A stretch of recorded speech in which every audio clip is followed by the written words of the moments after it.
Hey, what is going on, everybody? You already know it is Thursday. It is 10 p.m. My name is Paul Spencer, my eco now, of course, but I got my main man Joey Woods here. Joey, Fight Club 215 is live, man. We're back last week, but both of us was a little sick out there, so we couldn't talk about UFC 82, 87, but we're going to recap that a little bit later tonight, right? Yeah, for sure, for sure. Oh man, listen, that fight, Joey, it was a good card. A lot of retirement happened. Okay, maybe an overrated guy got put in his place real quick. Uh, We'll talk about that. And a guy from Philly, man. We'll get into that. But is this the future of UFC, Joey?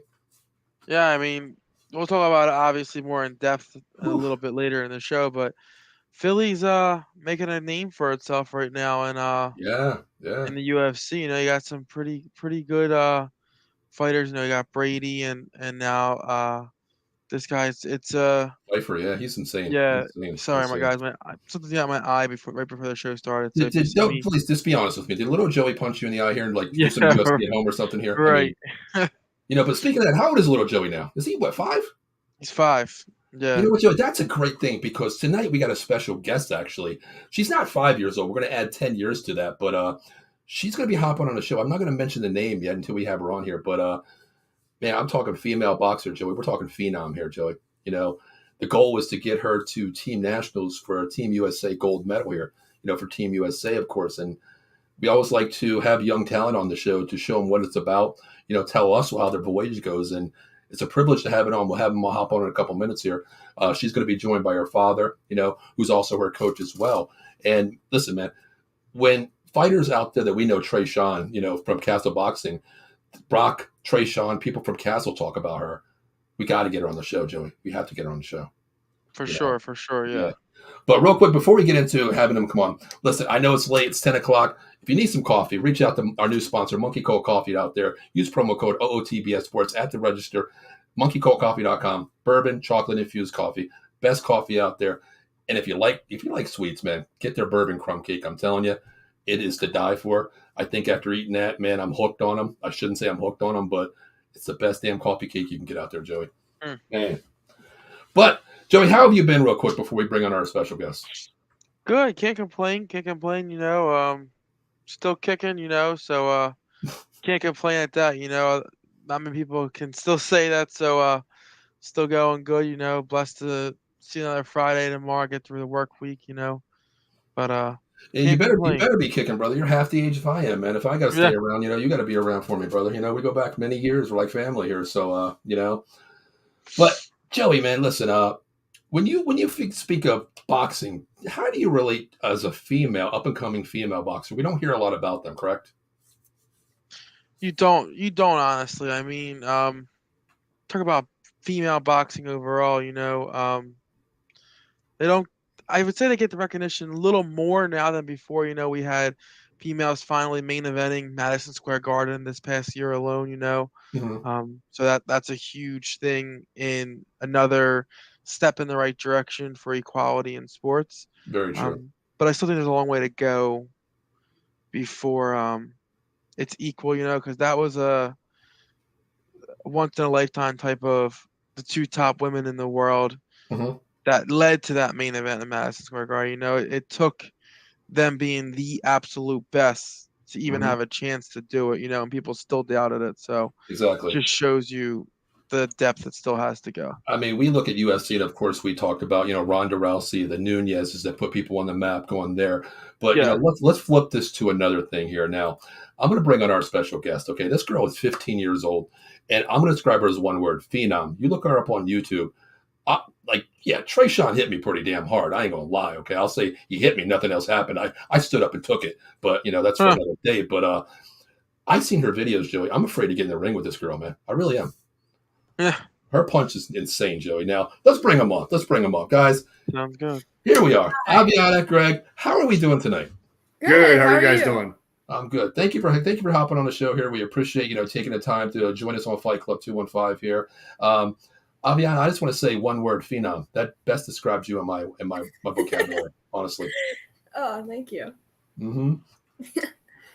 Oh, Now, what I wanted to ask you, when did you start boxing, honestly? What age? I mean, I was 9 years old when I started boxing. 9 years old. I was 9, yeah. Okay, my niece is 13. Okay, she lives with me now. She still wants to play with girly toys, TikTok, Instagram. At 9 years old, I know they didn't have the TikTok thing, but Yeah. I can't get over the fact girly things, having fun with your friends, or boxing gym. What happened here?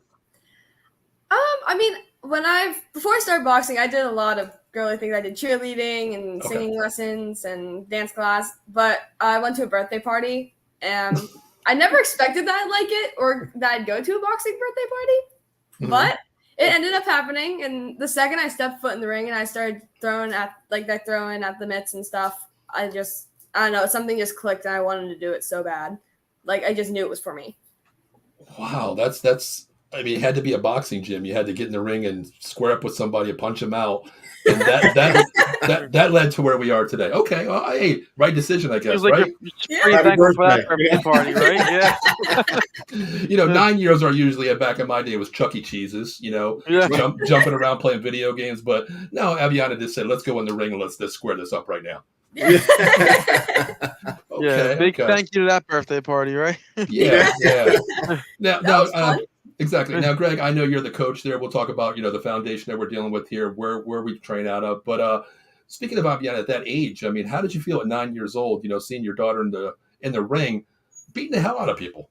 At 9, she really didn't start sparring at that point. It was pretty much just training. It was mitts. It was pretty laid back at that point. She actually started the gym that was traditionally a bare knuckle gym.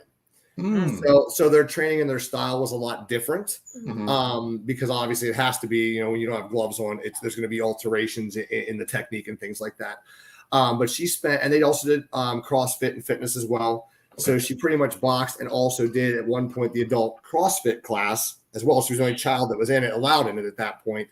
So I wasn't really nervous. I thought, okay, it's good exercise, no big deal. We'll see where it goes. Fast forward about a year later, and she's asking to compete. So at that point, we realized, things were going to start progressing, and it was a bit nerve-wracking. Yeah. But obviously, it started to pull me back into something I hadn't touched in ages. And obviously, here we are today. So I think I want to grab my niece real quick and have her sit here real quick so she can get the hell off TikTok and view this right here, age 9 or 13. Honestly, But Joey, what do you have, Joey? So I had a question. So I know you're not her coach and stuff like that. So you have a background in boxing too. I do. Now mine was amateur based, and I was a screw up when I was younger. So it was more like gym wars, for lack of a better reason. I mean, it was like blood wars going from gym to gym. So and there was no ref. It was go to you couldn't basically go anymore. Now we were boxing. Don't get me wrong, technique, the whole 9 yards. But it was more pure pride at that point, and for recognition and things of that nature. We weren't doing it for the right reasons. One more question for you would be then, seeing the heights your daughter is taking it to now, do you wish you pursued it a little more in that avenue? I do to a degree, but I also was kind of athletically gifted as well in other areas. So I excelled at most of the sports that I did play. So I do wish I would have chosen something and focused a lot better when I was younger. And I hope to obviously instill that drive into other people, not just her, well beyond that. I want that dedication, that drive to show people a different path. And I'm not unhappy by any means, but just that if you dedicate yourself and focus, look at where you can go. I mean, you can shoot for the stars, and if the worst case scenario, you hit the moon, So that's really where we want to go with it. So shoot as far out as you can, and see where it takes you. Basically, dream so big it scares you, and then dream bigger and go for it. Exactly, that's a word of wisdom right there. I want to ask you a question. At 9 years old, of course, we know you're a boxer at that young age. 10 years old, you want to fight pro, amateur here. Who do you look up to at that age? I mean, there's actresses, models, whatever, pop stars, whatever. Who did you look up to at 10 years old, being in the ring in that aspect? There was really nobody famous that I looked up to at that point in time. Really, I looked up to my dad, if I'm being completely honest. Nice. I mean, he was my role model. He's been there for me since from birth up. I mean, he's a stay-at-home dad. He helps me with everything. He's my coach. He helps me with school. So, I mean, everything was just, I looked up to him. and I still do. Beautiful. It's beautiful. Mm-hmm. And as strange as it is, I don't talk about it very often. I actually took a spinal injury when I was in my late 20s, and I was expected never to walk properly again. Oh, wow. What did you have? I had double spinal fusion. I had a failed one for 2 years. My wife took me to the bathroom on an office chair. And it was this sport and getting back into it that rehabbed me. I feel you. I had 2 lumbar laminectomies from L2 to L5 and a C4 spinal fusion in my neck. So I feel exactly what it is. But man, that tells me like a lot about the foundation, the Aviana and yourself, Gregg, that dedication and the hunger between both of you, that if Aviana ever completely failed or anything like that, you're there to pick her up in a second. And she's there to pick you up as well. And that's what we love here. Because to me, it's family first, man. And that's what I see completely with you guys. Always, yeah. Yeah, absolutely. Mm-hmm. We do have a couple I will say, though, in this sport specifically, and it is with all sports, you bond as a coach and even as the fighters. But in a combat sport, those individuals literally are putting their life in my hands. Yes. And I take that extremely seriously. It's not this is not a game, because you're putting your life, your health, your safety on the line when you step into that ring, be it MMA or in any combat sport. Mm-hmm. And so you have that bond. You have to be open and honest and transparent with each other, and so, you want to make sure you're there for. They all become family at the end of the day. Right. When I've had fighters call me in the middle of the night, I'm there all hours of the night. When they're if something's wrong in their life, I show up. I'm there. I'm helping them through it. I'm helping coach them, guide them well up beyond the ring itself. Yeah. So, you know what? That brings me to something that Brock said during the Trayshawn fight when we were talking, and we did a video, to Trayshawn before. We had his mom actually hop on, which he actually cried a little bit. He had to show. He's like, "Wow, thank you." Remember that show, Joey, where he had his mom hop on? And that showed me that it's all about family first, number one. But one of the key words, what Brock said in the video, were, "I'm your coach, I'm your mentor, but most important, I'm your friend."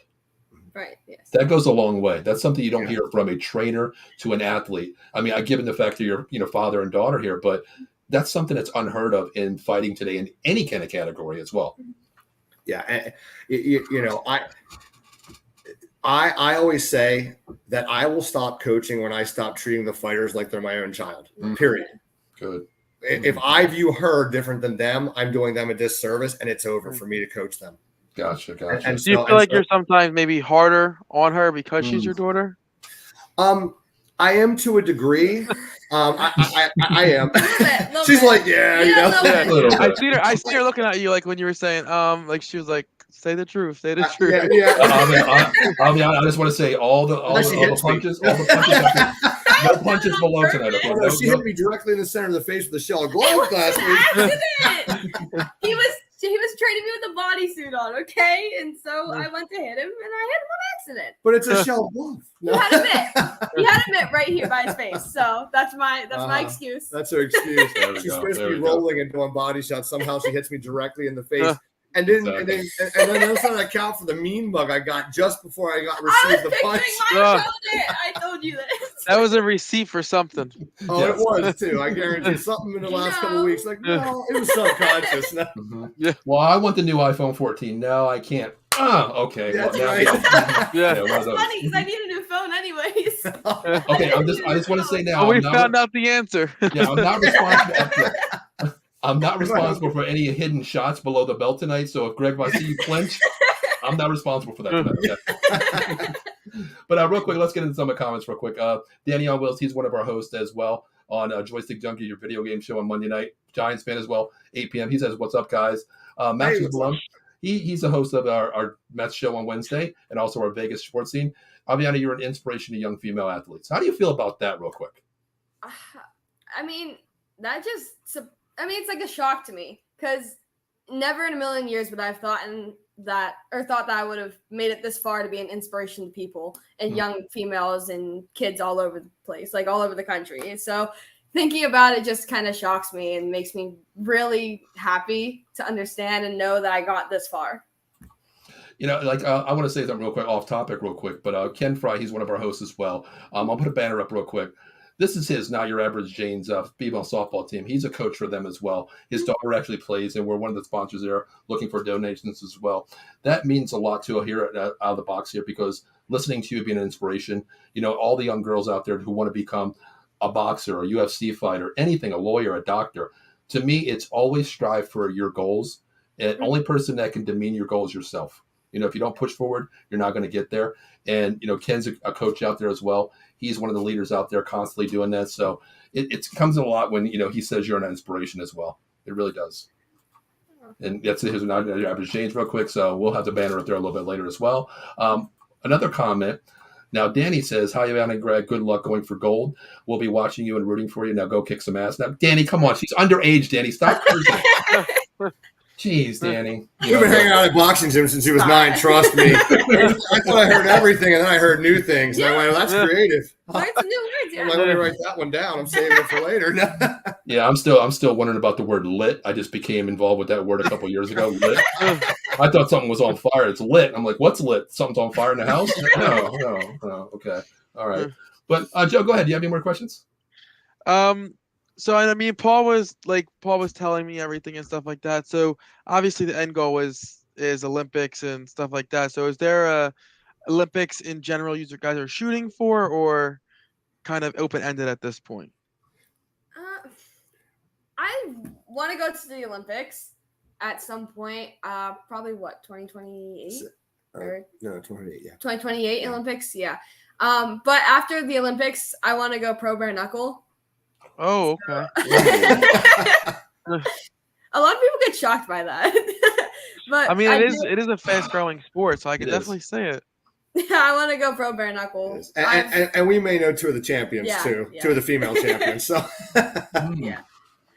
We know 2 of them, and they came up. I met a few of them. So she sparred with Britton Hart. I did. Before. I sparred with Britton Hart. Oh, okay. Wow. Yeah, I know Britton very well. But after I kind of learned more about bare knuckle, then I was just like, oh, that looks so fun. I want to do that. I can't do that right now because I'm a minor. But once I'm old enough. So if it's not bad enough at 9 years old, she quits dance class, singing lessons, everything to box, and we're going to shoot for the Olympic run. No, now she wants to go do bare knuckle fighting too. I just said it looks fun, so that's. But Dad, I see the look on your face when she says bare knuckle, from boxing to bare knuckle. How are we feeling as a dad on this speculation of where we want to be? Don't get me wrong. I believe my job is a guide. Ultimately, it's her life, it's her choice. Mm-hmm. At this point, I'm trying to keep her as safe as possible and look out for her best interest.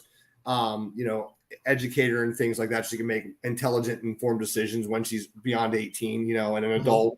And hopefully I'm still involved to some degree. It doesn't have to be as coach. I can be the person that sits in the back, and just talks to her before the fighter, wraps her hands, or whatever it is the most, that she wants me to do.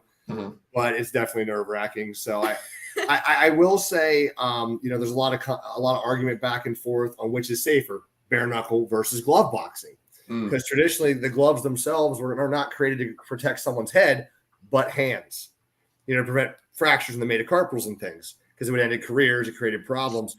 So there's a debate whether or not, whether we take less brain damage and you're less prone to CTE and concussions and things in bare knuckle versus, glove boxing. Because at glove boxing, you can hit 100% as much as, obviously as long as you can still hold your arms up and throw. Mm-hmm. And so it bounces the head around more, plus the added weight. Where bare knuckle, there's arguments more superficial, and there's a lot of debate back and forth, and who knows where it'll end up, at the end of the day. So, but I'm kind of conflicted. I would prefer superficial wounds to concussions, but at the same time, it will look terrible. So, visibly, it is a lot different. When you start having the abrasions and major cuts and things like that, and all the swelling. So now I know, you participated. Your record is what now, Aviana? 7-0, I believe. Am I right? 5-2. 5-2. 5-2. Okay. Yeah. Where do we take the next step? I know we have something coming up in the future here. We talked about Gregg off camera, but Aviana, what's next for you? I mean, what is it? What is your goal next? I mean, not picking up the Olympics, but where are we going next? What's your next? I'm going to Junior Olympics in June 3rd through the 10th. Where's this I'm at? hoping to take first there. Of course you're going to take first. We already know that. We already know. Yeah, I try not to get my ego up.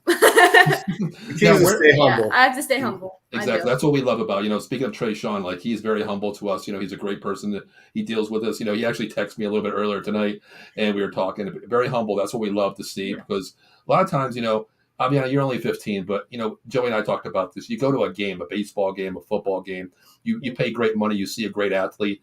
Hey, it only takes 2 seconds to give me your autograph or say hello to me.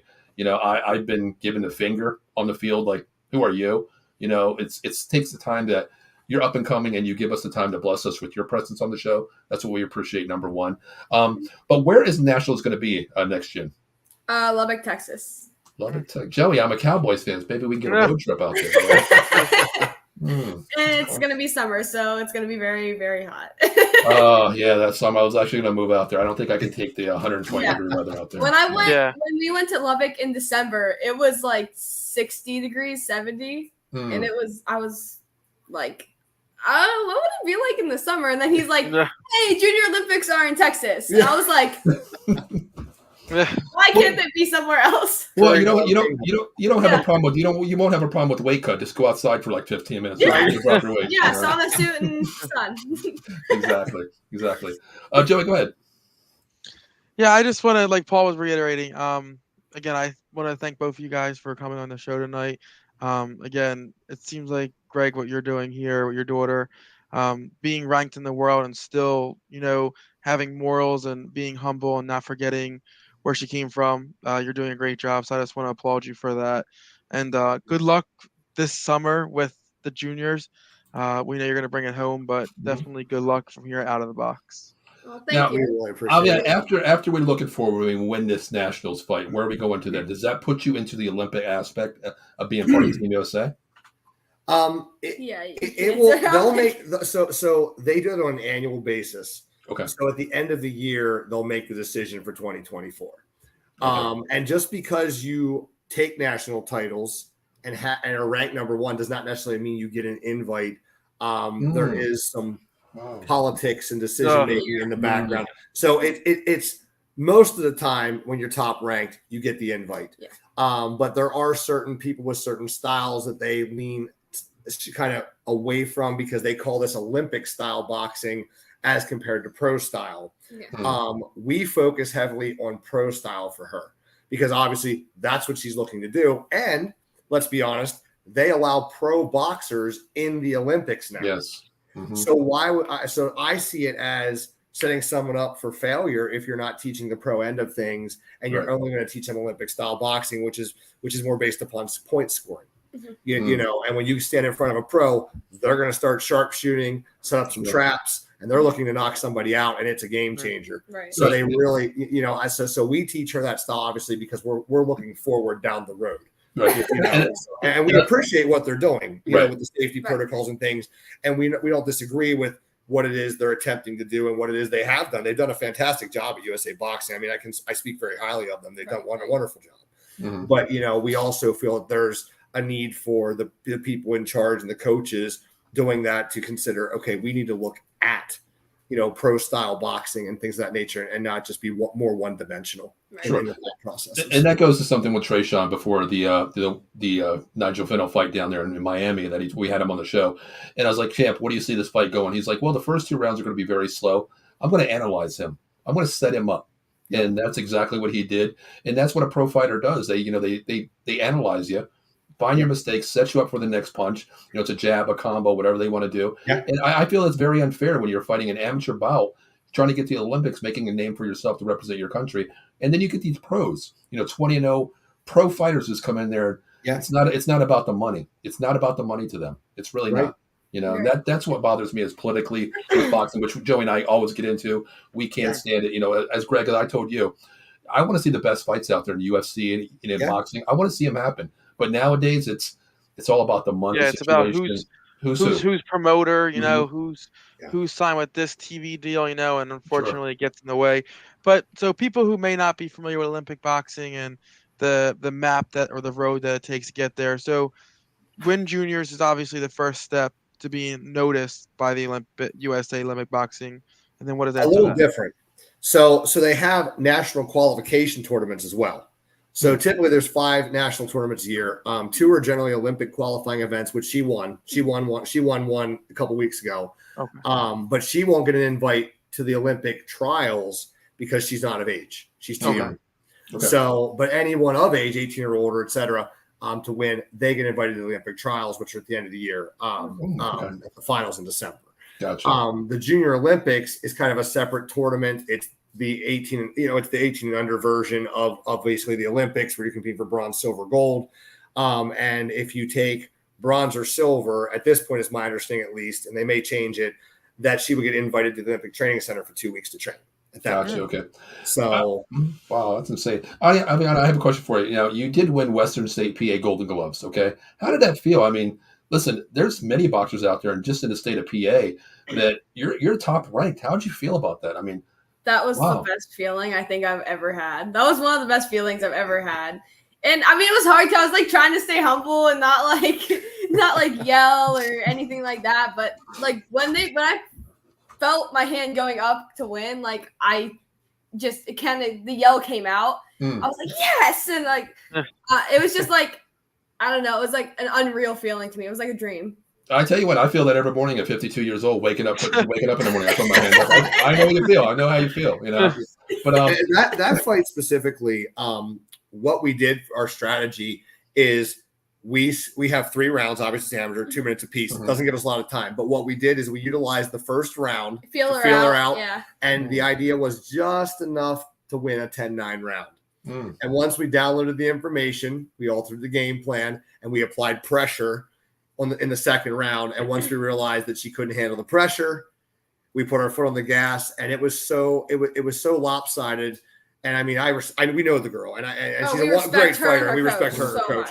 But it had hit the point where going into the third round, I'm in front of her in the corner, and my only instructions were walk her down. That's it. I said, it's over, walk her down. And I did send you a video clip, as you saw. Yes. And literally, if you saw what was happening, she literally just walked her down, and that was it. Yes. At the end. So, and that's pretty much a textbook style fight. A lot of coaches will say, be first, apply pressure, dominate the first round. That's how you gas out. We're not worried about that. Yeah. We'll let them go ahead and throw for 15, 20 seconds while we move, jab, feel, watch, observe. And then we'll pick them apart. Okay. Now, I do have a question for you. I'm more into the men's boxing, of course, women's. I'm going to start getting into now because I'm going to say I know Aviana personally now, But, I mean, if I was referring to a men's boxing person, who do you look at that's fundamentally your style of boxing that you can characterize yourself with, Aviana? Style-wise. Probably David Morrell Jr., honestly. I watched him fight, and I watched one of his fights, and I realized, I was like, Dad, come here. Like, doesn't he fight like me? And he's like, yeah, he does. You should watch him more. So I started watching his fights more, and I was already going to do it, but I started watching his fights more, and I was just like, wow. Like, he does fight like that. And I'll be honest, I'm actually shocked with that answer. I was thinking I was going to get Lomachenko or Triple G or something like that. That's what I was thinking. That's what I was thinking, yes. Because what we've tried to do is more of a hybridized style where she's more a boxer fighter. So sometimes she fights more like Triple G where she's pressuring people down. And then obviously she's looking to use, almost magic, look over here. And while she shifts her feet to sit down on a punch and come around the outside of the foot, because she does fight southpaw. Now, unlike other fighters, she's an orthodox fighter that has always fought southpaw. Wow, okay. So that's just been natural for her. And now she's at a point where she can kind of switch. Yeah. But which gives her an advantage as well. But see, I'll tell you what, that would freak me out. If I'm boxing Aviana, I'd probably get killed anyway in the later 30 seconds. But if I'm in the ring with Aviana and she's fighting southpaw, I'm like, okay, I can beat this girl. Next thing I know, she's switching, formation stances here. I'm like, okay, what just happened? I'm scared now. That's what confuses people the most. Yeah, and typically you'll get 2 or 3 good shots off before they realize what's going on, and then you switch again. As long as you do it at the right time, it changes the angle instantaneously. And they're used to circling the other way, and all of a sudden they're circling into your power hand, and they're getting hit. And then then obviously you shift back, and and we can kind of change things up. Gotcha. Joe, you have a question, real quick? So I know you heard us a little talking about like the growth of women boxing overall, with MSG this past year and stuff like that. Are you satisfied with the growth of women boxing overall, or do you think it still has little ways to go overall? And this is for both of you. I think it has a little more ways to go. I think it has a little bit more ways to go. I do too. I think with women's boxing specifically. Sorry, I didn't mean to stop you. I was still like any sport. I mean, let's be honest. It's sexualized. Yes. That's what they push with any with the female sports. Sure. And so and I understand sex sells. She, and I say that in front of her. She knows that, but I wish they would literally showcase the female boxers more because a lot of times the female boxers are incredibly technical. And I used to actually free climb. This goes back many years. and what we found in, for example, with rock climbing is that females use the full body. They didn't try to muscle up with just their arms. Where the men naturally, not all, but most men, if you look at the scale, would try to muscle everything up like a pull up. Where women would pull their hips into the rock, keep their center of gravity, use their feet, And if you watch boxing, you'll notice a lot of the female boxers are technical. They're moving their feet, their hands, So not to say the men aren't, because they definitely are, but female boxing is very technical, and people actually pay attention and watch some of the more skilled fighters. Gotcha. Yeah, that's why I love that fight this past year, because Katie Taylor, she's it's about talent with her, not about her looks or anything like that, which I love. So absolutely. I'm a big fan of her. Mm-hmm. And don't get me wrong, I understand they need to market themselves and they're trying to, sell merchandise and things like that. They have to make a living. I understand, and that does sell. But no, the same thing. I like that she's not overly sexualized or anything like that, and it's it's more talent based. So, and I'd like to see the advertising agencies and things give more recognition to that, because I think that's important as well. I mean, men's sports generally, they're not looking to sexualize them. Obviously some are, of course, with different ads, but for the most part, they have sneaker ads. They have, things that and I'd like to see more of that for the female sports. Exactly. Including for supplements and things, across the board. And it's there, but it's just not to the same scale. Right. Mm-hmm.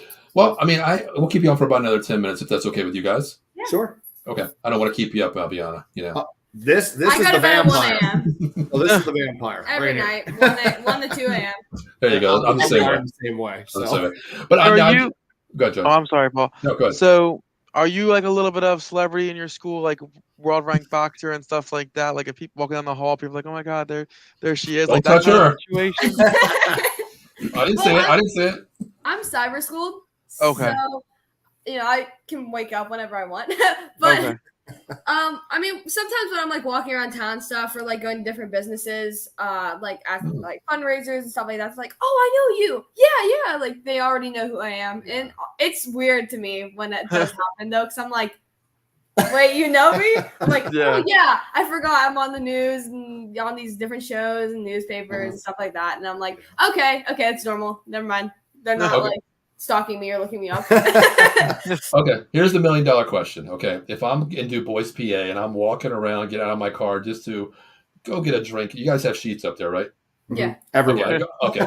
I'm used to Wawa now and Sheets, but if I am in Dubois, PA, which we'll talk about where the gym's at, I get out of my car, I want an iced tea. I go into Sheets to get an iced tea, and I see Aviana, and I say, oh my God, I know her. What do you do? Do you shake my hand? Do you take a picture with me, or you just say, Paul, you ain't nobody, get away from me? What do you do? I'll say hi. I'll be nice, not shake your hand. I mean, I don't see a point in like if people know who you are and they say hi because like they know who you are, they want to meet you. Like I don't see a point in being like, no, I don't want to talk to you. Like get away from me. Like that is rude to me, because if people would do that to me, I know I would hate that. Like that would just ruin my day and on from there. So. If somebody said that to me and they're like, "Oh, I want to meet you. Can I have a picture? Can this? Can that?" Like, I would say yes. Like, is that still a little bizarre to you? If people come up to you, ask you for pictures and stuff like that, is that still like depending on the person? Yeah, if they're like above the age of like 35, yeah, and they're well, that makes me out of the picture. I'm like, Dad, is that okay? Is that okay? Is that person okay to like talk to you? He's like, yeah, it's fine. I'm like, okay, just want to make sure. And don't get me wrong, have we dealt with some interesting situations? Yeah. We have. That's why I'm very paranoid. So, like, I'm a 15-year-old girl, and a lot of people know me. But Dad probably knows in the back of his head. Dad probably knows in the back of his head that if anything was to happen, you can for sure handle yourself and probably drop the shady characters that come up to you. So. Joey, and I did some Aikido with her when she was younger as well, and I taught her small joint manipulation and things like that. Basically, I taught her what's banned from the USC because it ends careers. Yeah. Which is, it sounds like you're like a perfect war machine right now. Yeah, exactly. that was. I want to start jujitsu too. Oh, Wow. Well, Joey, you know what? That takes away the idea that I had. I'm going to go to Dubois and put that to the test and see if I get a picture with Aviana. Aviana, how about you just send me an autograph picture? We'll do it that way because I do not want to get kicked. Because the way I'm looking at it, like you said, I'm 50. I'm turning 52. I don't want people calling the cops on me and saying, this guy's 52, she's 15. He's harassing her. I don't know which way it can go, honestly. But yeah, you know what's funny? If they called the cops, we know the one police officer owns the Brazilian Jiu-Jitsu gym. Yeah. So we know him too. Oh, there we go. Okay. Give me an extra special hold. No, I'm just kidding. He's a super nice guy. Fantastic program. Nice. There we go. Now I do have one question for you. We had Trey Sean, and Aviana, I love your thing, what you said there. You'll take time for people. I'll tell you with Trey Sean. Joey, what fight was that? What's the Haney fight that one time when I first talked to Trey Sean? Yeah. At like 1 o'clock in the morning. I talked to Trey Sean. I'm like, hey, I'll meet you tomorrow. This is around like 7 o'clock at night. 1:30 in the morning, I get a text from him. Hey, we're still meeting him. I'm like, yeah, champ, what are you doing? He's like, I'm watching the Haney fight. Are you watching? I'm like, yeah, I'm watching it too. We're talking till 4 o'clock in the morning, And then he meets me the next morning.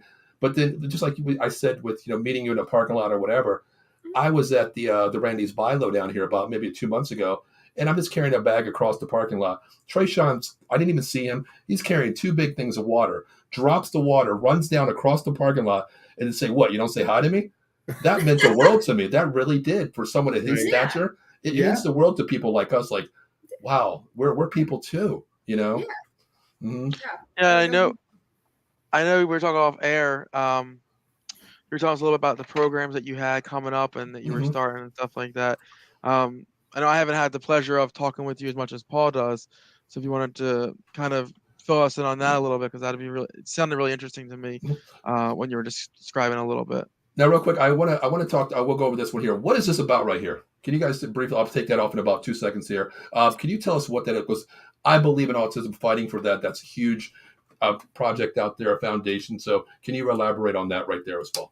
Yeah, the pastor at the church there is also the boxing coach. Him and his wife. And so they're trying to support, push autism awareness and things like that because they obviously, they know a lot of people with autism personally. It touches their own lives as well as that of many people they know, and so they want to do a lot for individuals in the community that are autistic or in general just come from maybe a troubled background, or they're really trying to just reach out and help the community in any way they possibly can and understand that everyone's welcome. Everyone's valued. Everyone's important. Everyone has something vital to offer to society in general. Gotcha. So, but it's a phenomenal event. I mean, you're talking about a 20-fight card, sitting outside of El Jalapeno restaurant. It'll be a gigantic, like a wedding tent. It's gigantic. It's mammoth. And it's always a phenomenal event out there. I mean, they have top talent. They have all kinds of national champions coming in. They're coming in from multiple states all over the country. They're amazing people. Yeah, and I just can't say enough positive about them. I mean, they're just a wonderful family, a wonderful gym, and we're going out as well. I mean, she's going to be fighting on Saturday, and we wanted to support them too. Yeah. Okay. Now, I know we're going to talk about your gym as well, but real quick, I just want to take about a minute here. I apologize for the pictures because, like I told you, Greg, Facebook is kind of weary of what we put on there due to certain restrictions, but I put together this little video real quick. I just want to show it. We'll be back in 1 minute, if that's okay with you guys. Sure. Right? Yeah.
I'm in trouble.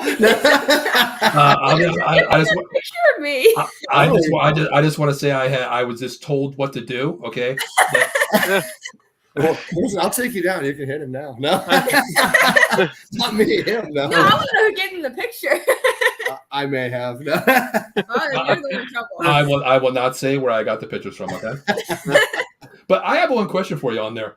What the hell were you doing on an ice ball in December when, like, what is this 24/7, 365 thing?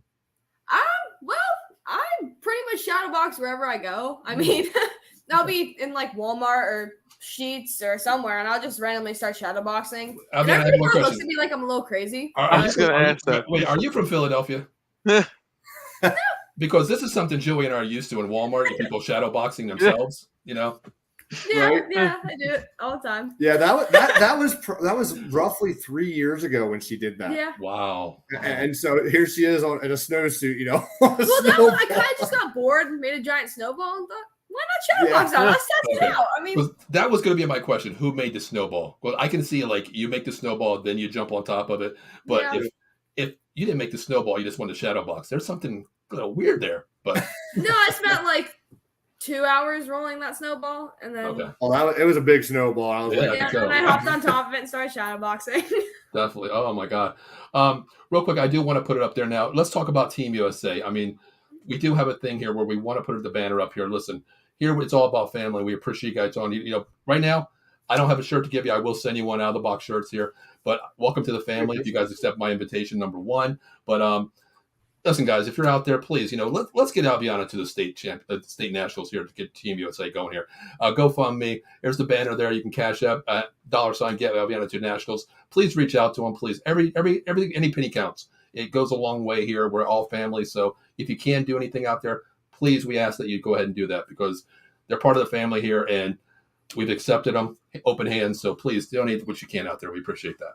Yeah, it would be greatly appreciated. we really appreciate it. Yeah, if you have that picture, with the thing where you can scan, we can get that posted up on the page also. If you Yeah, can we get that- actually do have that, Joey. It's right Okay, here. Yep. perfect. We have that. Yep. We'll get that posted up We there do have also. that. Yep. Now, we really Yeah, appreciate it. thank you. yeah, we guys. definitely And I don't do think a lot of people realize what really goes into to what it takes to have someone end up at the Olympics and get Oh, to so that much. level. I mean, for if we don't attend the national tournaments consistently, we pretty much will end up excluding her from that opportunity. And so you're talking about national travel 5 times a year or more. Yeah. So, and that doesn't count training expenses, going to multiple states to try to find sparring and things, you know, the supplements, the diet The equipment. restrictions, the Yeah. equipment. I mean, and on and on it goes. I mean, hundreds of thousands of miles driven, you know, it pretty much consumes your entire life, all of your existence. Yeah. I mean, she does 2-a-days. So unlike, you know, she wakes up in the morning, she goes to the gym, she does 2 to 2.5 hours of a workout, you know, depending what day it is. It may be a cardio heavy day. You know, it just depends what we're working on that day. Comes home, does her schoolwork, her nutrition's all regimented. Then she goes and runs, and as a volunteer, runs multiple boxing programs, including a Parkinson's program, and then goes to boxing herself afterwards for 2 to 2.5 hours. Right. Gotcha. And those aren't nights we're traveling to spar and we don't get Yeah. home till 11 or 12 o'clock or later at night. So Yeah. Oh. And it's all out-of-pocket expenses for your gym and yourself, of course. That's something that's people don't realize how much actually a passion. Joey, I know your daughter's with Legacy Cheer now, and that cheerleading foundation.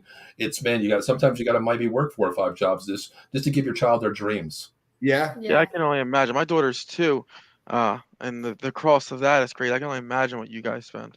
Well, Joey, It's- remember when she was 9, she's going to start boxing. So when she starts boxing, Yeah, I can teach her. I mean, There you go. Listen, she's already a bruiser, so I wouldn't doubt it. That's it. There you go. So then you got to get a ground game going. Yeah. But Gregg, talk to me about this gym. I don't have the banner up here. We do have where it's at, but can you talk to me about what your gym offers? You know, people out there. We talked to Brock. He does have a sliding scale, which we love, just to get people off the street. What does the gym mean for you? And then I want to ask Aviana a question about the gym as well.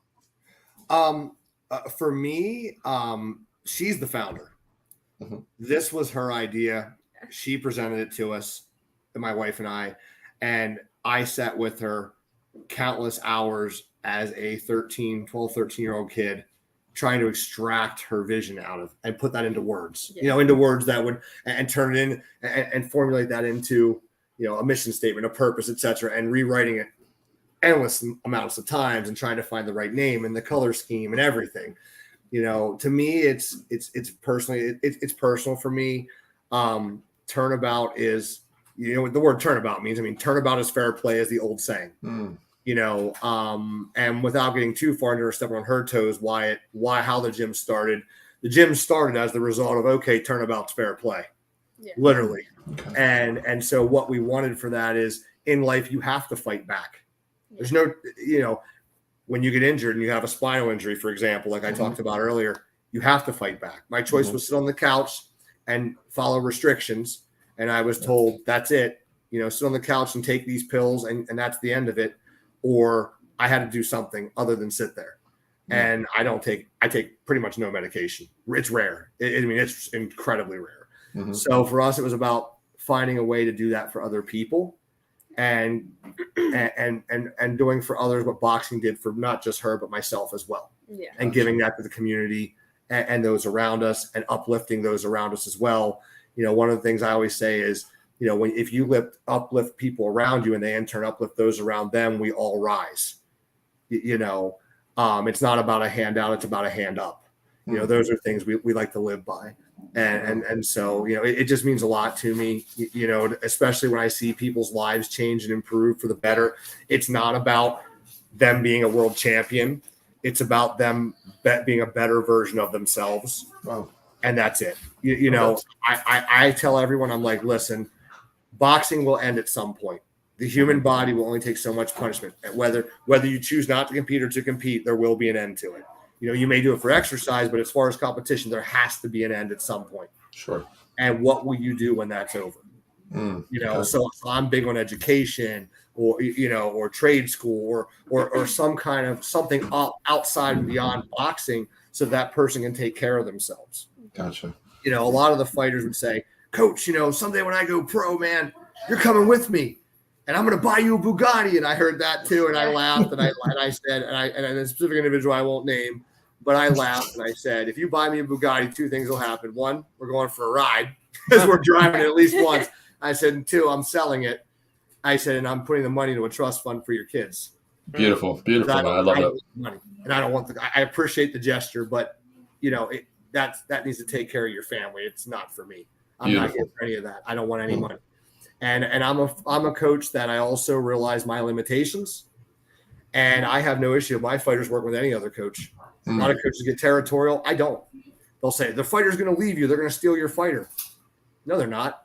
And if that person, and besides that, if it's their best interest to go with another coach, and that furthers their career and enhances their life, I'll support it and I'll help them find the coach. Wow. And I've done that before. I've taken fighters around and found them another coach. Wow. Take them to where they needed to go. I'm not selfish about it. It's not about me. They're the ones getting in the ring. Gotcha. They're the one that's health and safety is on the line, not mine. And my job as a coach, just like if I would throw in the towel, I'm looking out for their best interest in doing that. So why would a coach have it stop there? It should extend into their entire life. That's great what you just said. There was a fight, I don't recall the name, where the father was with the coaches. He threw the towel in. Remember that fight, Joey?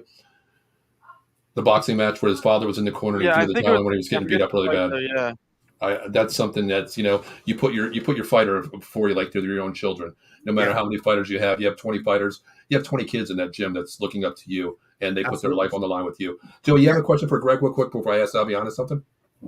I don't. I just really like what you said about that. Like, a lot of times now in boxing, it's all about attaching your hook to the coattail and kind of trying to make the most money possible. I like what you said about that. Like, if you've realized that you might not be able to take them to that next step, you're going to find someone that can, and there's no resentment, there's no hate, nothing like that. So I really like that aspect, and I think a lot of people can learn from that.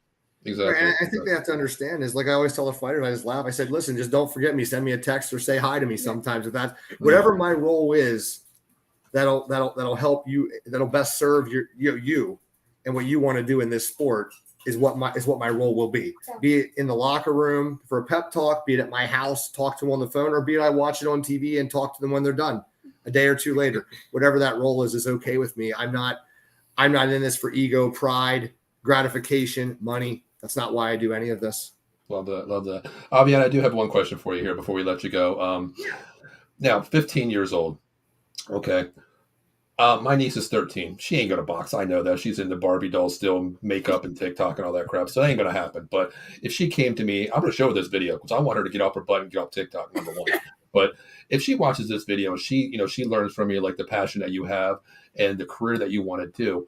She wants to go into boxing. I don't want her because number one, she's gonna get killed. I know what she's about. Okay. And number two, I just don't want her there because I don't want her to get hurt. That's my being like a father, really, I feel about it. But what advice do you have for if she came to you and said, I really want to be a boxer. I want to learn. Do you think it's a good option that I become a boxer? Because now I know your dad talked about being bullied a little bit, in high school and whatever. Right. How do you feel? Like she doesn't get bullied, but what if a person came to you and said, I'm getting bullied in school. I want to fight back. Turn about. I want to do that. What would you tell them, number one, being bullied, how to change their life, and about boxing? How do you go about those three figures? Well, first, honestly, I would tell them, one, they need to just let it go. Words don't matter. And yes, they can hurt. Words obviously can make you feel upset, mad, like many different feelings, happy. But if they're making you upset or hurting you in any way, you need to just let it go and not worry about it because they don't matter. They're not going to matter a month from now or a week from now. Love that. If she wanted to start boxing or learn how to start boxing or anyone wanted to, I'd say just try it out. Like if they weren't sure, I'd say just try it out. One or two classes, see how they like it.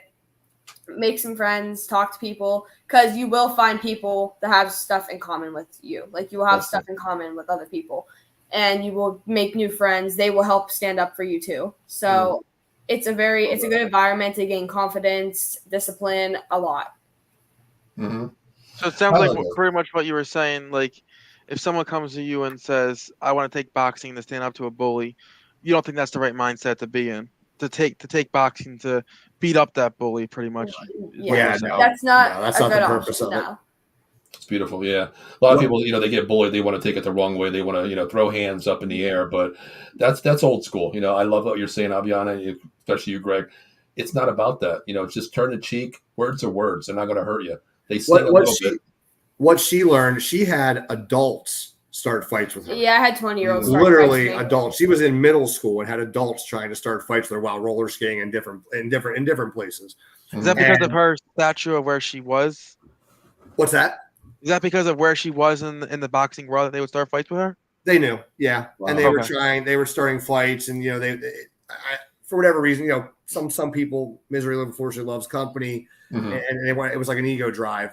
Yeah. She knows that she's allowed to defend herself if someone actually punches her. Mm-hmm. But I don't instigate. No. I don't start the fight. I walk away if someone's trying to pick a fight with me. Right. It's different if they just come up behind me and hit me. Yes. Then it's self-defense. Right. But if I'm picking the fight with them, which I don't do, but if I'm picking the fight with them or like anything in that manner, that's no, you don't do that. Right. And she would be, if she did that, the punishment would be. It would be physical running. fitness punishment to the point where she'd likely throw up on a regular daily basis from the physical workout for weeks. Yeah. And I tell you what, anybody listen out there, do not attempt it because listen, she'll kick your ass in boxing. Jiu-jitsu, okay? She stands on top of snowballs, the shadow box anywhere in Walmart, wherever she's at. So don't mess with her. I'm just telling you right now, okay? What it really does, I think, is once you've boxed long enough or done any combat sport for that matter, it builds a level of self-confidence to whether you realize that the person standing in front of you talking, you can easily handle the problem, so it becomes minor to you. And sometimes, I realize sometimes that the person who's bullying you is bullying you to make them feel better about their home life or their life at their school or pretty much jealousy. They're getting bullied. So they want to be the bully back and feel good about themselves, that they're not the only ones getting hurt or something. And then once you learn what's going on, you get closer with them and you really understand and get a connection, then it's like, oh, maybe I can make some friends. I don't have to be the bully.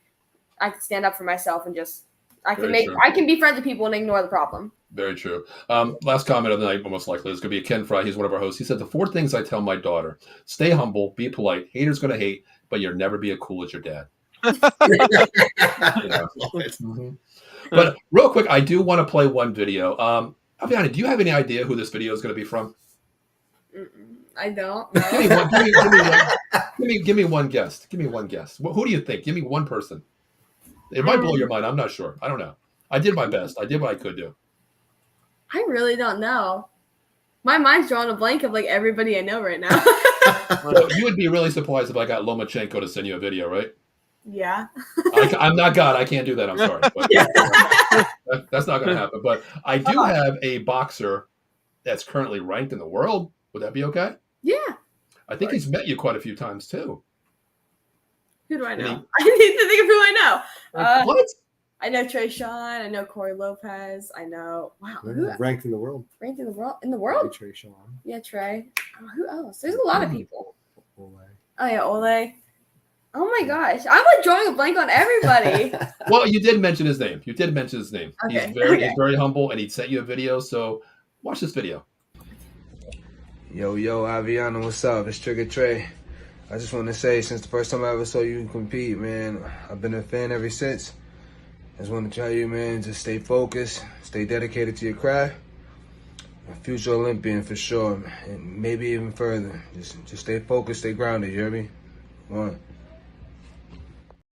Oh, that's a good message. I love that. Listen, he reached out to me when we put it on Twitter and everything. He actually sent me a message. He's like, I can't hop on tonight, but I'm busy, but I'm going to send you a message. I was like, champ, send it over. I was like, one champ to another. So that goes a long way, how humble people are in their lives, you know, who they meet, who they can focus on and actually help them in any way, words, physical ability, whatever. That goes a long way. That's why I enjoy having you guys on the show. We appreciate it. But I do have one last comment on here. I'll let you guys read it because I believe it is a family member, if I'm not mistaken.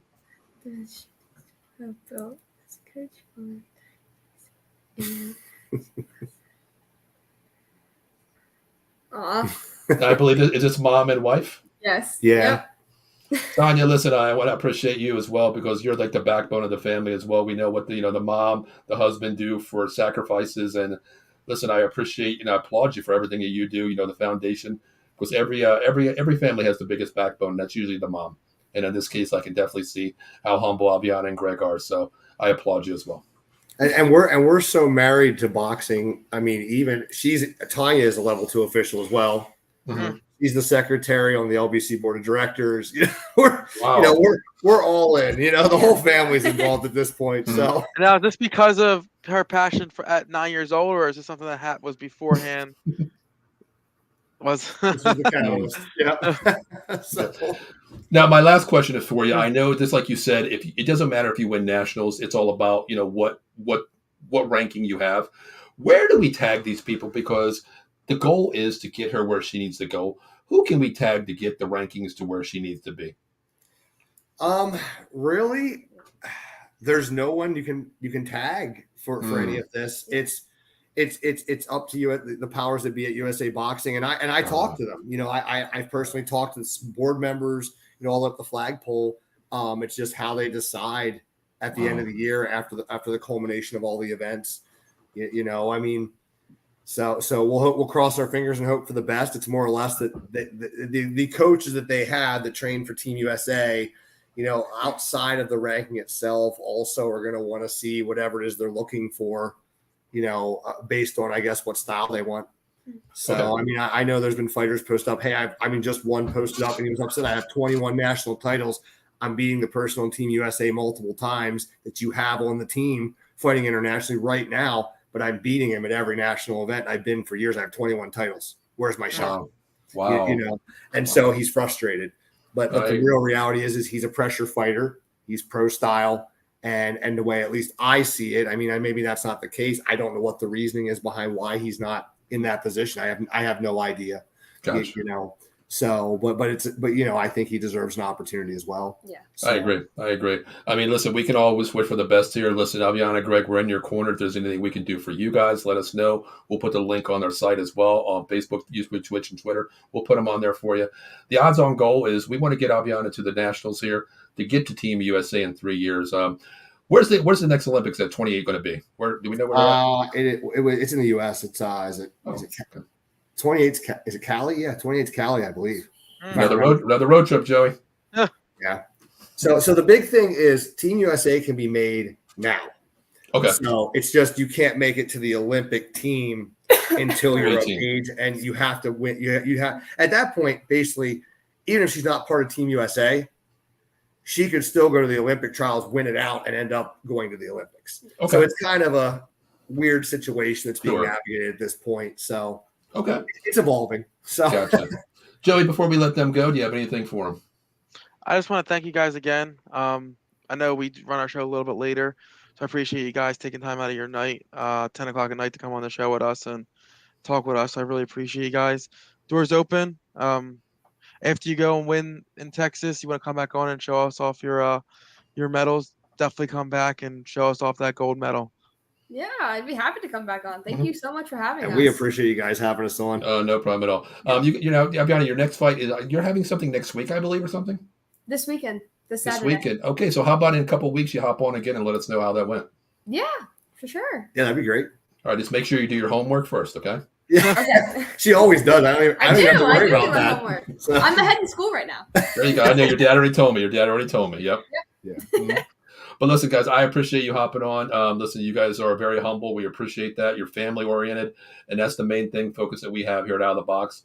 We started us with 2 people, Joey and I. We have 11 people now, and it's all about family. You know, it's not what you do for me; it's what we can do for each other, and that's the way we love having you on the show. And I want to say once again, thank you so much for taking your time to bless us with your presence. And listen, I got one word for you.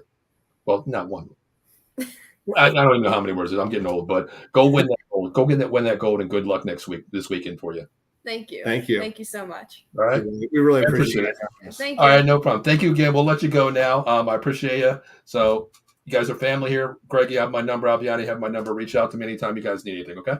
All right. Thank you so much. Have a good night, guys. Appreciate Have a it. good All right, night. have a good night. Thank you for joining us. Take care. Thank you. Wow, Joey, man, listen, I don't know what's in the the water up here because everybody is so humble. I mean, Yeah. Trayshawn, Aviana, Greg, great coach, Brock. very humble. Brock as well. I mean, I don't know what they grow in the water here. I know the Schuylkill water is kind of like faded, like bad water, but here's a different avenue of people, Joey. Yeah, it's very humble. we know there's no plastic in the water up there like there is down here. No, I mean, they're very humble, just they take the time to, come on the show, which is great.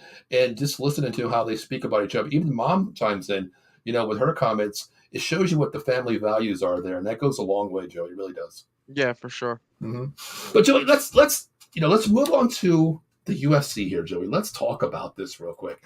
We didn't go on last week because I was kind of sick. You were sick, but yeah, I got the New York sickness. I went up there to Yankee Stadium, which I have to say is a dump. Yankee Stadium is not a nice stadium. That's the only time I've ever been there, Joey, was for the Notre Dame Pinstripe football game. I never viewed a baseball game there. Was it that bad? I just think it's plain. Like to have a stadium in New York. It's iconic. It's iconic, though. Old Yankee Stadium. Yankee Stadium isn't. But I just think like Citizens Bank has Ashburn Alley and it has the play area for the kids and it has high and inside. Like it has all these things. And I just feel like Yankee Stadium is like you're there to watch a game and that's it. It was that bad? This view from the seats were perfect, but I just felt like there was nothing else extra kind of added into the ball game. You know what I mean? Baseball's a long game. You're there 3+ hours sometimes, and for the stadium not to really have much. I was shocked though that they did have crab fries. Wait, time out, Joey. Time out. Chicky and Pizza's not in New York, are they? I was shocked. They had world famous crab fries at Yankee Stadium. These weren't bootleg crab fries from Chicky and Pete's? No, it was Chicky and Pete's world famous crab fries. Wow, I didn't know Pete Cherokee was up there. Like I think he just opened a store in Las Vegas. I did see that. Rob was telling me about that. Yeah, I think there's one in St. Louis in the Cardinal Stadium now. I know there's Kansas City as well, correct? If I'm not mistaken. Yeah, I think he's really expanding a lot. So good for him, though. That's good, man. I never thought he'd be a West Coast guy. Being the Eagles, background here. I never thought he would venture out to that West Coast area. But man, how much were they? That's the question. I didn't even look because I was like, I'm not ordering crab fries from a New York stadium when I live 2 blocks from Original. Yeah, I live 4 doors down. I remember that. Oh my god, yeah, insane. I mean, hell, I worked at the Original. I don't need New York's food. I hear you, but Joey, let's get into this, man. Let's talk about. We talk about. One thing I do tell you, I did have, and this was shocking to me. They had it. They had a hibachi in the stadium. Wait a minute, Joey, hold on. I know we're going off the rails here, but what do you mean hibachi? They had Benihanas in the stadium. Is this like a VIP section or on No. the concourse Like, here? so for $18, I got chicken fried rice and hibachi shrimp and a soda. So it wasn't that bad, Joey. I mean, the food was good. I had good food options, but I mean, if you're going for the food option, you better take out your income tax to get ready to pay for all that. Yeah, I agree. Yeah, It was I agree with that one. $27 for a large soda and hibachi. Man, wow. Yeah, you got to take a mortgage to go to a game nowadays, man. Yeah. You know, but Joey, breaking the UFC here now, I was really hyped on this guy. Joey, let's talk about running out of gas, Joey. Let's talk about running out of gas. I was hyped on Rosa. I love this kid. I think he was going to be the next thing since sliced bread. Joey, out of the gun, man. He jumps in this fight.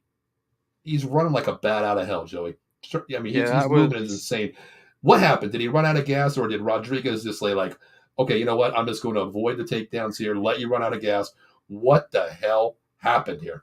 I think it was too much too fast. I mean, you look at strikes.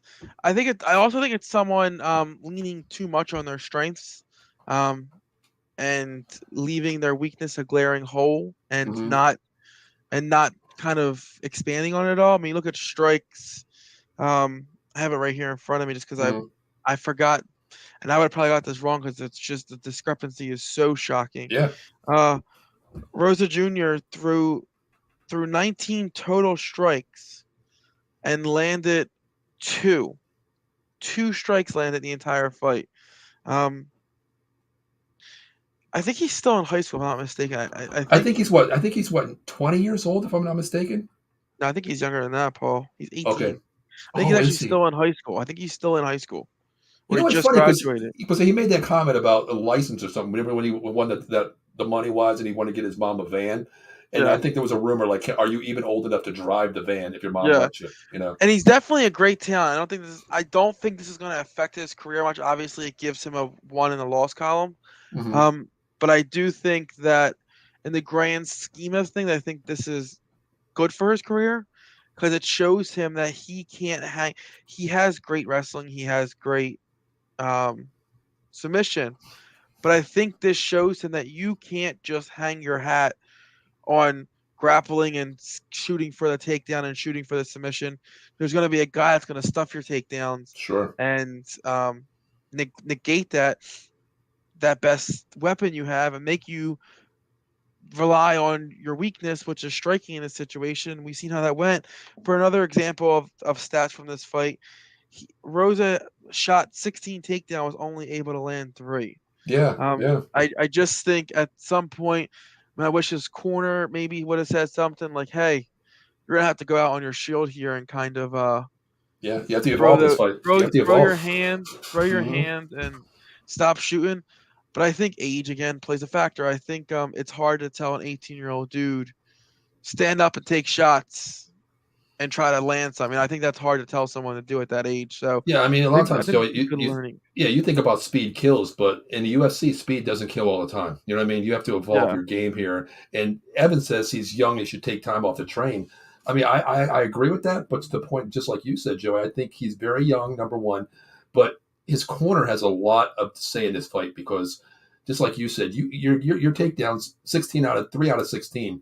And that's your whole evolvement of UFC career right there. Takedown and speed. He wasn't doing anything to set it up either, Paul. He was just shooting. He was like 16. You talk about a 3-round fight. You got 16 total shots. Yeah. And 19. You landed 2. So you're not even intelligently setting up your takedowns. You're just throwing takedown attempts and not setting it up anywhere. At least throw some feints to keep the other fighter guessing with maybe he's throwing shots, and then you shoot for the takedown. Not yet. We're going to talk about that in a little bit here. But I just think it was just head scratching overall. Like you always see these wrestlers who you know are going to shoot for takedowns. They still try to blend in some striking to keep the fighter guessing, to keep them guessing if they're going to throw a shot here or if they're going to shoot for a takedown.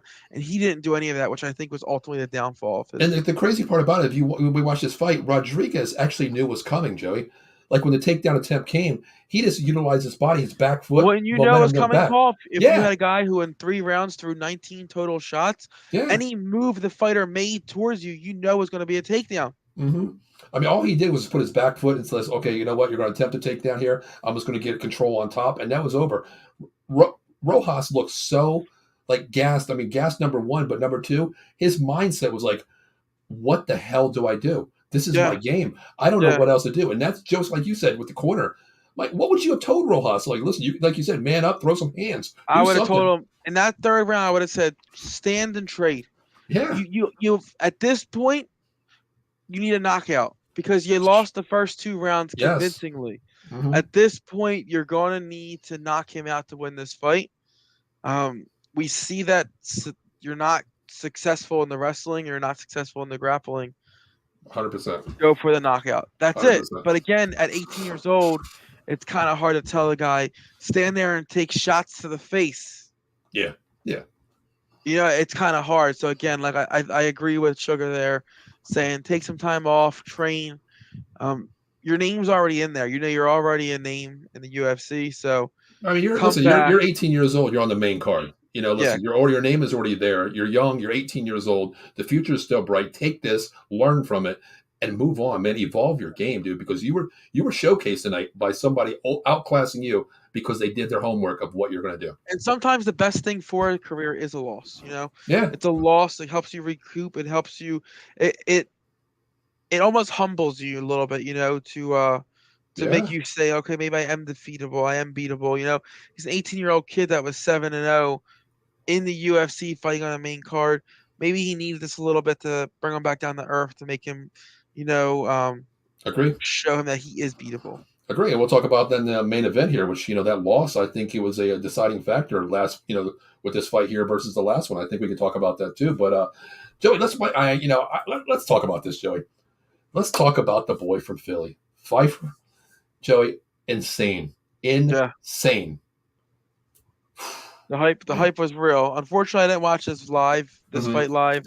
I was out at the time, so I didn't get to watch it live. But you know, insane. Philly's making a name for itself across the board with the UFC. You know, you got Dawkins brothers, you got Brady, you got Sabatino. You know, you got some names in there that are really starting to up and comer. And this guy kind of solidified himself as, hey guys, I'm one of these names that need to be talked about now in terms of a Philly. Because that was impressive. But I'll tell you what, watching this fight, Joey, I was like, you know, I was kind of hesitant. I'm like, all right, you know, the hype, maybe we're here. But Joey, man, the motor, the power, the technical skills of Pfeiffer, dude, he's going to be reckoned with, Joey. You know, very well. But what's next for a guy like that, Joey? I mean, he made a name for himself. What do you think? I mean, is it possible he can move up? Someone in the top 15 at this point. He should, yeah, he should. I think he's still young. What is his age, Joey? I think he's like 25 or something. I think he's young, right? I think he's 26. Okay. I mean, his career is still valuable. I mean, he's young, and listen, the mindset that he has, he's a lion, dude. He really is. I'm telling you, this kid is insane, Joey. Yeah, I mean, insane. I mean, he took some shots too, and he yeah, he's 26. 26. Okay, so all right, that's not bad at all. Wow, that's insane. Okay. Yeah, I mean, this guy, I tell you, like, Philadelphia is, you know, we talk about the Johnstown water up here in the tri-state, you know, the Cambria County area, but whatever these UFC fighters out of Philly are drinking, man, it's the right thing. Bottle that up and start selling that crap. I'm telling you. Yeah, for sure. I mean, there's something big. His last 4 fights, he's 4-0 with 4 KOs within the second round. Yeah, it's the power's there, the technical skills are there, and this guy's an all-around athlete, man. I'm telling you, the future is insane with this kid. I don't want to call him kid, but 26, you're really considered a kid still. Especially in the MMA game, you know, you've seen a lot of fighters now fighting 36, 37.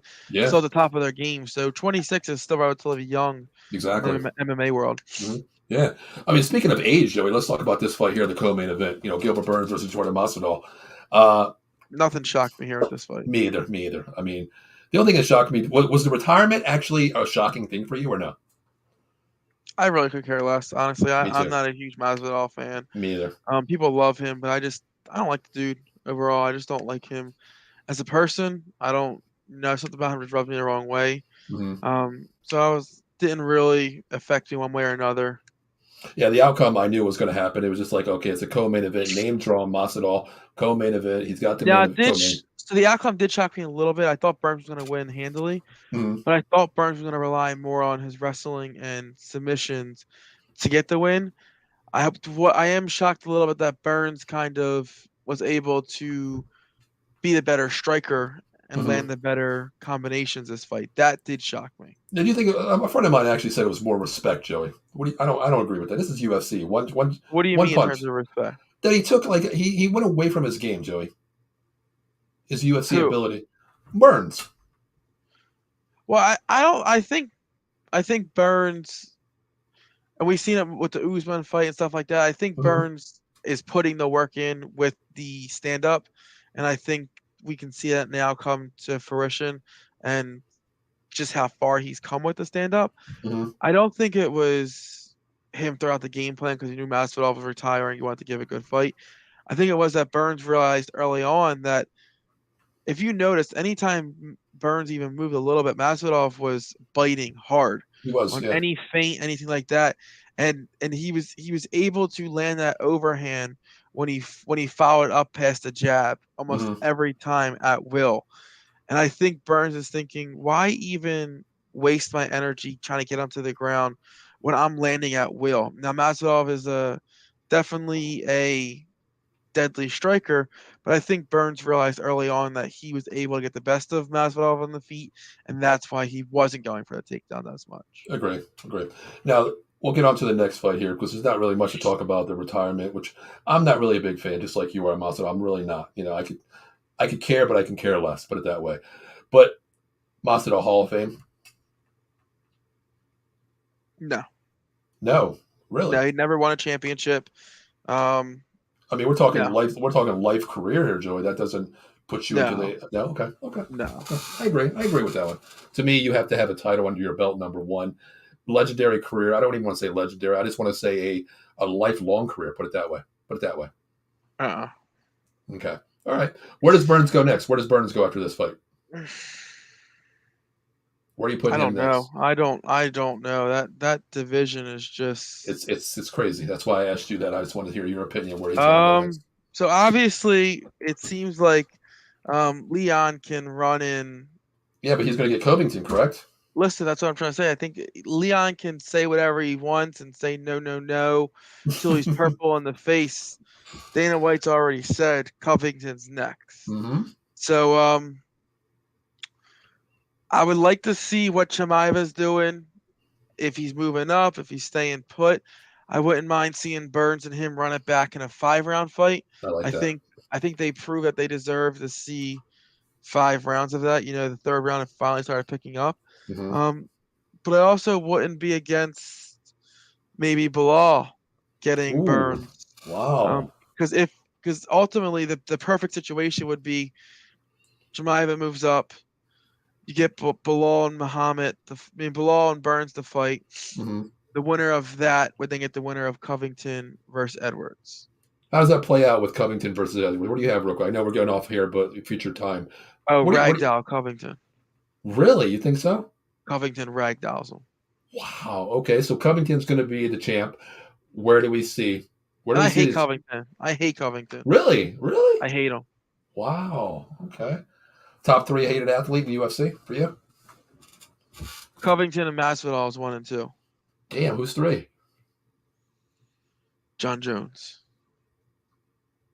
Is it because the asterisk, Joey? Is it because the asterisk on John Jones? I just don't like him as a person. I just think he's okay. fake. He's just a fake person. Like I would support you more if we all know that you're kind of a douchebag. I mean, it's out there in the open. Just own it. Just own the person you are. Stop with this fake, like, I'm this good guy type of thing. The world misunderstands me type of thing, and just be the piece of shit you are. Just own it. You got McGregor. He never says he's a good person. He runs his mouth and he owns up to it. And that's why I respect it. Because he runs his mouth, but he backs it up, and he also doesn't shy away from it. He doesn't say I'm a good guy. This is what I am. I'm selling fights, and that's the end of it. Well, I that's wish like Jones would do that a little The bit. bottom line with McGregor is like, you don't like me, I don't give a damn. If you hate me, F you. I don't really Yeah, care. but I'm me is me. Jones doesn't say that. No, he don't. No, not at Jones all. does everything in his power to try to make you like him. Agree. That's why I loved that Daniel Cormier build up, because we saw the real John Jones and he embraced the villain in that aspect. Very true. Very true. Yeah. With Now, that whole remember that whole hot mic that he didn't realize it was on, and he said, "Are you still yes, here?" And yes. so like that to me showed the real John Jones. And But he took that. He owned up to that. He took that one. That's what Yeah. made him like the villain. You said, yeah. yeah, I mean, I saw a video yesterday that made me a little emotional, because I'm a huge DC fan. Do you think that was And- staged? A lot of people said that was staged. That the mic was just kept on for a certain. No, that was real. That was promo. real. That's what I said. That I was like, real. no way, They're not. no way. They're fighters. They're not good enough actors. But I No. saw a video of DC and Cejudo talking, and Cejudo said, "Do you think you and Jones will ever make up, like apologize to each other and stuff?" And DC said, "Never say never." DC said, "When my mom died, or when his mom died and DC's dad died, Jones reached out to DC to send his condolences." Wow. And DC reached out to Jones when his mom died, sent his condolences, and not too many people know about that. So That's crazy. yeah, so that changed my aspect a little bit, but I still think Jones is a scumbag. I agree. I don't like him.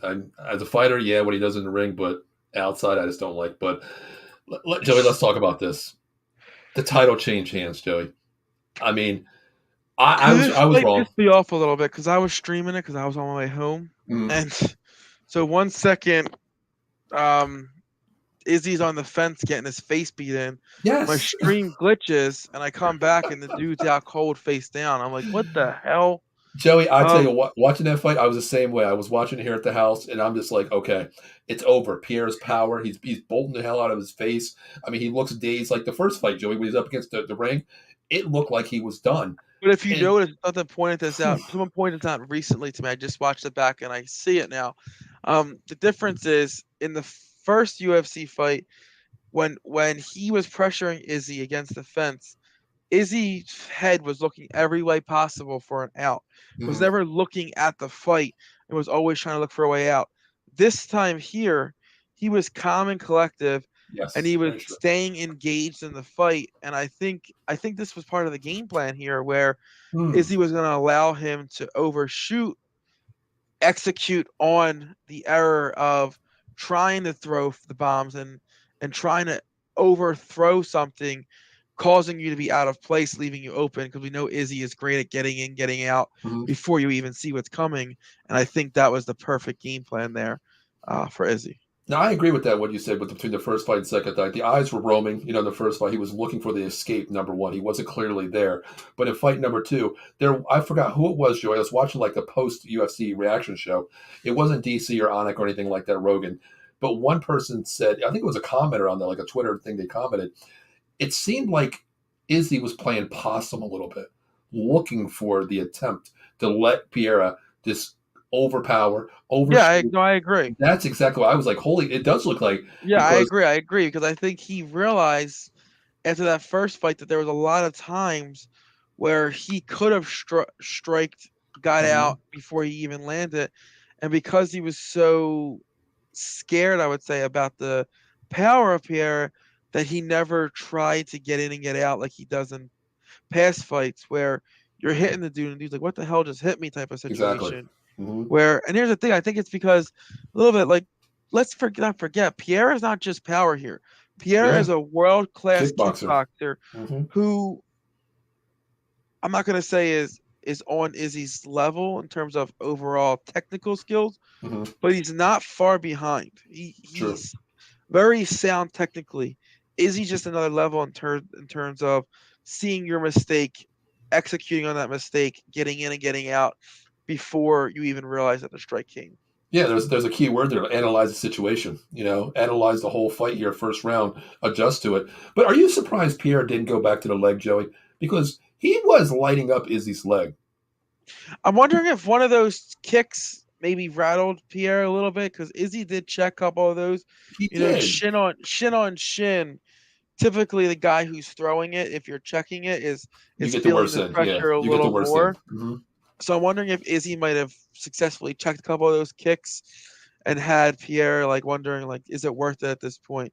But this fight, and people are a little shocked about it, but let's not forget that last fight before that final round, Izzy was kind of dominating that fight. He was. Until Izzy got caught. Let's not get that mistaken. But the one thing I want to talk about, and I'm not sure if you saw this or if you know about this, Izzy and Periera fought kickboxing. Izzy is out cold on the ground. Periera's son lays next to Izzy and there's a fake knockout, right? Oh, so is this where the thing happens on the Lays ground down, now? right? So lays out, passes out right next to Pierre, right next to Izzy, right? Hmm. So Izzy, after he knocks Periera I've out, seen that. Fell looked straight down. around listen what he did. He walked around the cage, found Pierre's son, called his name, pointed at him, and then dropped down like he just got knocked out to say "F you, little boy." Look at I this. did not. Now I seen exactly what you're Now talking go about. go Google it on TikTok, Paul. Wow. Someone showed the video of them asking Izzy about it. Izzy saying he was going to do this, doing it, and then Pierre's son breaking down in tears when Izzy does it. I didn't see that. Okay, I seen when he did, the lights out falling on the ground. Yeah, you laying gotta go like watch it. I seen that. Then what got me too is I love the three bows. I love the three bows at the end. Yes, Izzy did, I yes. love that. Like I'm back. The StyleBender is How back. about the shocking news we got this morning? What's that? I was away all day, Joey. What's that? Periera, we will not see Izzy Periera 3. Well, do you agree with that? I mean, what do you think? Here's why. Periera is officially a 205-pounder. Really? The weight cut was too much for him. He was depleting his body. He was not living up to his full potential. And this is going to shock you a little bit, Paul. But looking at Pierre's build and stuff like that, this dude could go all the way up to heavyweight.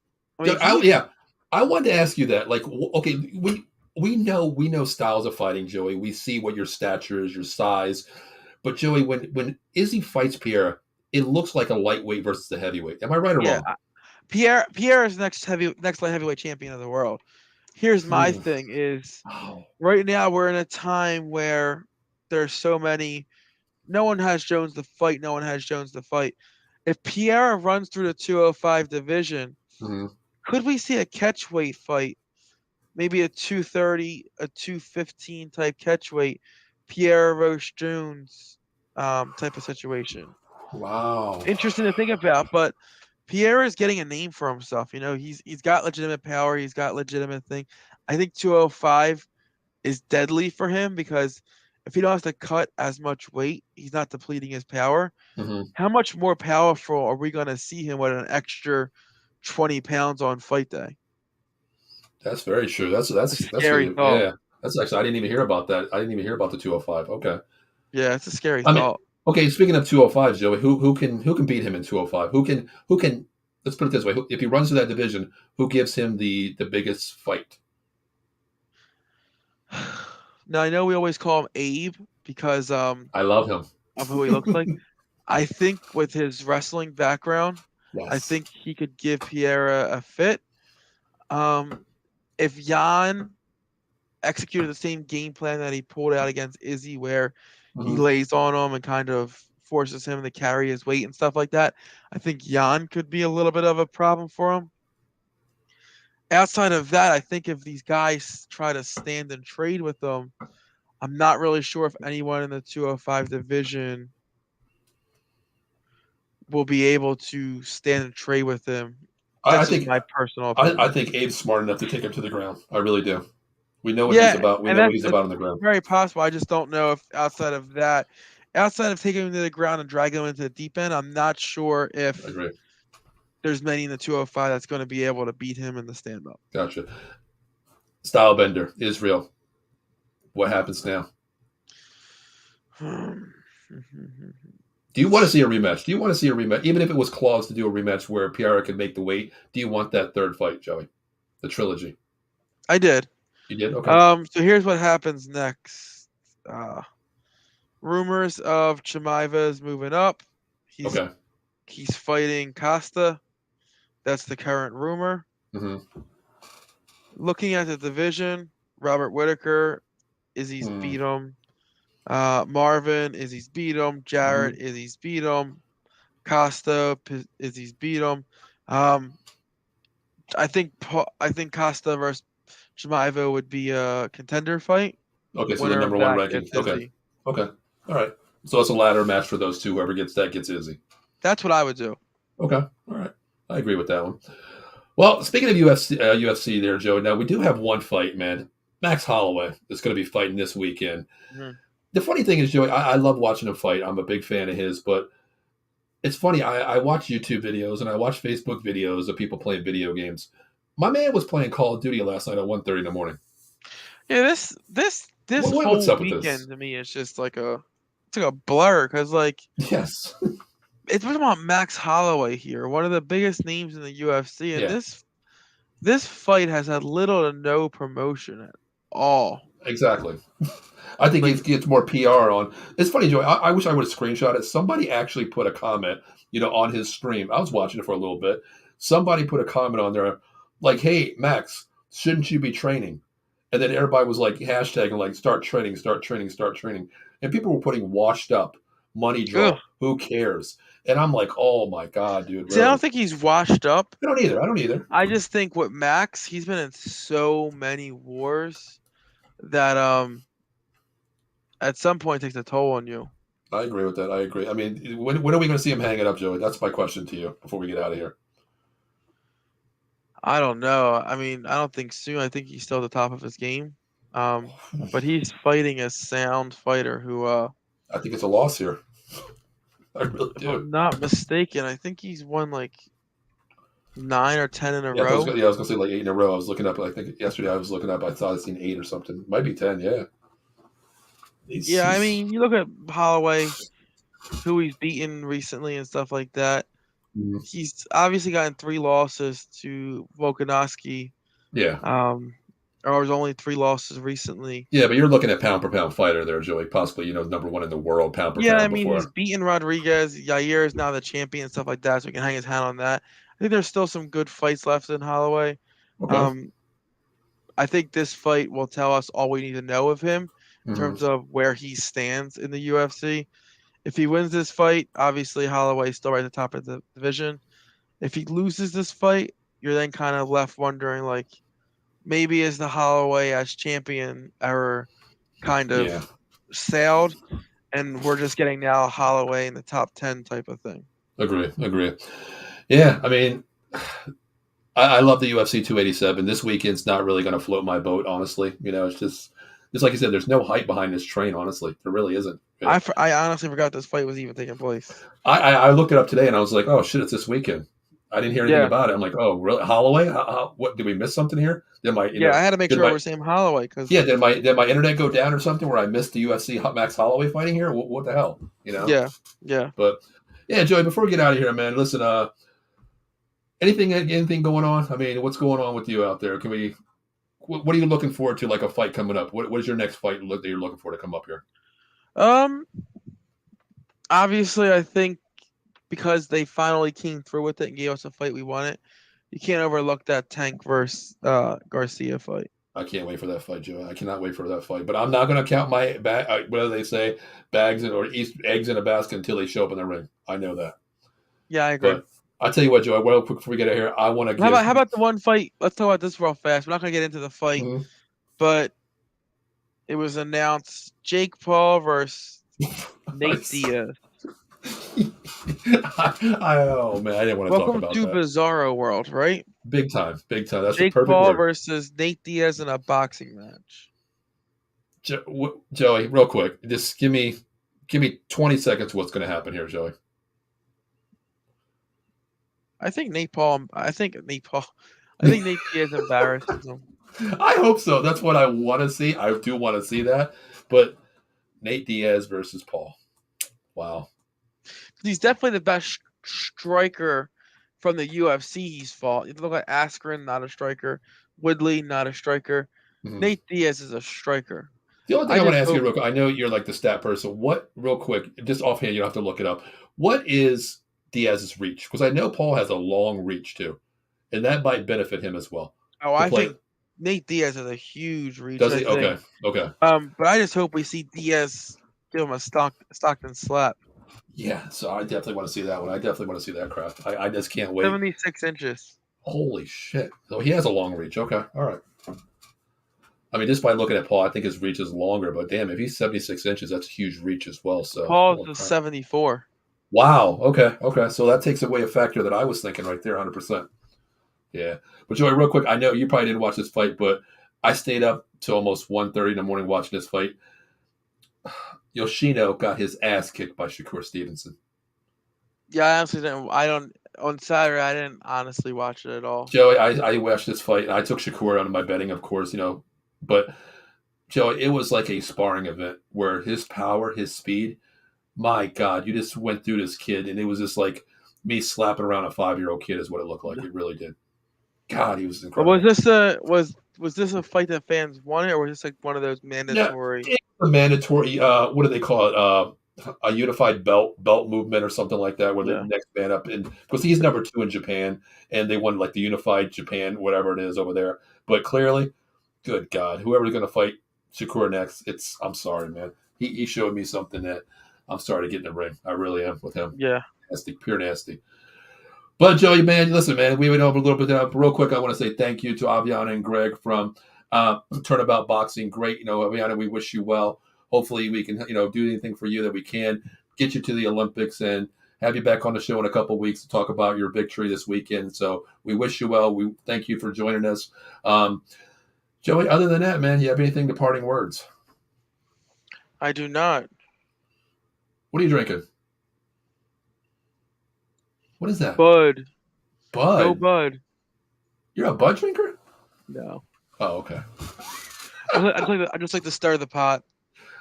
For all the bad publicity it's gotten recently, go Bud. Oh my God, Budweiser. Hey, listen, you can make your good graces and sponsor us if you want to. We'll talk about you positively.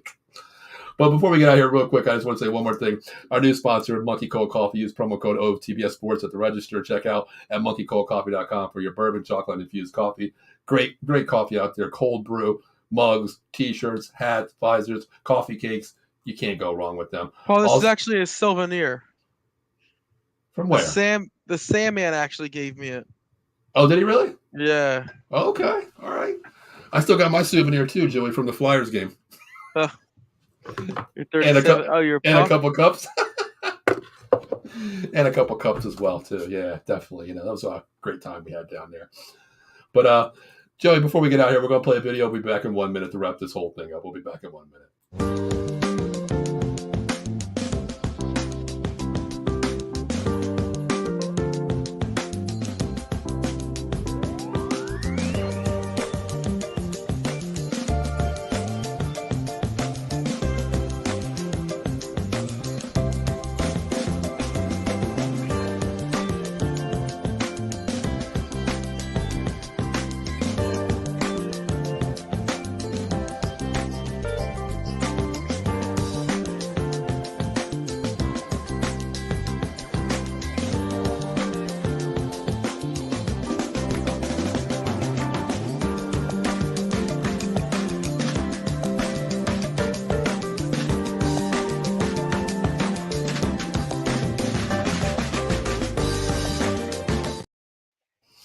All right. Hey, guys out there, listen. Joey, what the hell happened to the Phillies tonight, man? I lost my parlay. I just looked at it. Well, fuck. Never mind. Joey, I had plus 3.5, brother, and they lost. It's still April. I'll just say that. Yeah, I don't know what it is. Real quick, Joey, how you feel about the Sixers coming up this weekend? I think they should sweep them. I got 4-2. Sixers. I think 4-2? the Sixers. I think the Nets pull one away, but then again, they're playing with house money. I think they get one more win somewhere. I think the Sixers think they sweep them. Anything less than Sixers and 5 is a disappointment.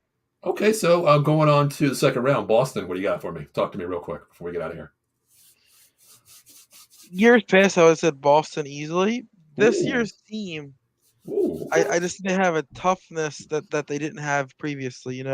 With Tucker now and defense, Melton and McDaniels, I just think they have something there now that they didn't previously even when their offense isn't clicking, they have the players there defensively that can keep them in the game.